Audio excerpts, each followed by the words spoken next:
औरंगजेब रज़ियल्लाहु अन्हु की, वो कवर एएसआई प्रोटेक्टेड मॉन्यूमेंट है। वो सरकार को बोलो, सरकार के अंडर में आता है एएसआई, अगर हटा दो नहीं जाएंगे वहां पे। लेकिन आप 300 बरस पुरानी बात को निकाल के देश में वातावरण क्यों खराब करना चाहते हो, देश का माहौल क्यों बिगाड़ना चाहते हो, क्यों नफरत फैलाना चाह रहे हो आप लोग? एक पिक्चर के ऊपर इतना सारा बवाल मच गया, बस नफरत फैलाना। तो अबू आज़मी जो है हमारे भारत के कोई इतिहासकार नहीं है। जो हमारे उलमाए दीन है, जो इतिहासकार है, उन्होंने बोलनी चाहिए कि जो असली इतिहास पहले देखे क्या है और उसके बारे में बाद में बोले। तो उन्होंने हमारे जो ख्वाजा गरीब नवाज की जो दरगाह है उसको भी तोड़ने का प्रयास किया। ऐसी कई दरगाहें उन्होंने नष्ट की। कि एक है ना, एक होड़ लगी हुई है देश में, हिंदुत्व का बड़ा चैंपियन कौन? उसमें बीजेपी के कुछ नफरती चिंटू रोज आके बयानबाजी करते हैं और सॉफ्ट टारगेट क्या है? मुसलमानों के खिलाफ अनाप शनाप बकवास करो। एक ने बीजेपी के नेता ने इसी तरह की बयानबाजी की महाराष्ट्र में कि मस्जिद में घुस के चून चून कर मारेंगे, तो उनको रिवॉर्ड दिया बीजेपी ने, उनको बना दिया मंत्री। और अब ये जैसे इंसान आके बोलते हैं कि जाके कबर को बुलडोजर उड़ा देंगे।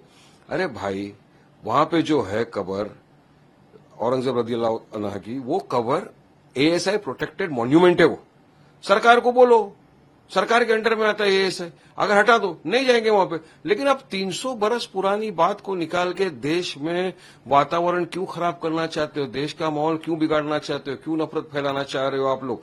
एक पिक्चर के ऊपर इतना सारा बवाल मच गया, बस नफरत फैलाना। आपको प्रेजेंट फ्यूचर की सोचो ना।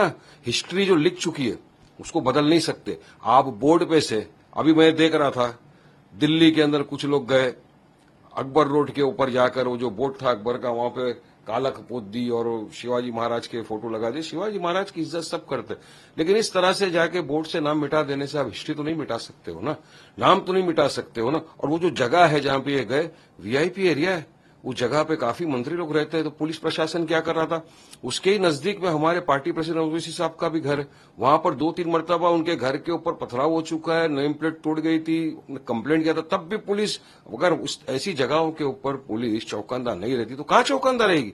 और इनको हिरासत में लेना चाहिए ऐसे लोगों को जो इस तरह का काम करके एक देश के अंदर का वातावरण खराब करने की कोशिश कर रहे हैं। देखिए, सबसे पहले तो अबू आज़मी जो है हमारे भारत के कोई इतिहासकार नहीं है।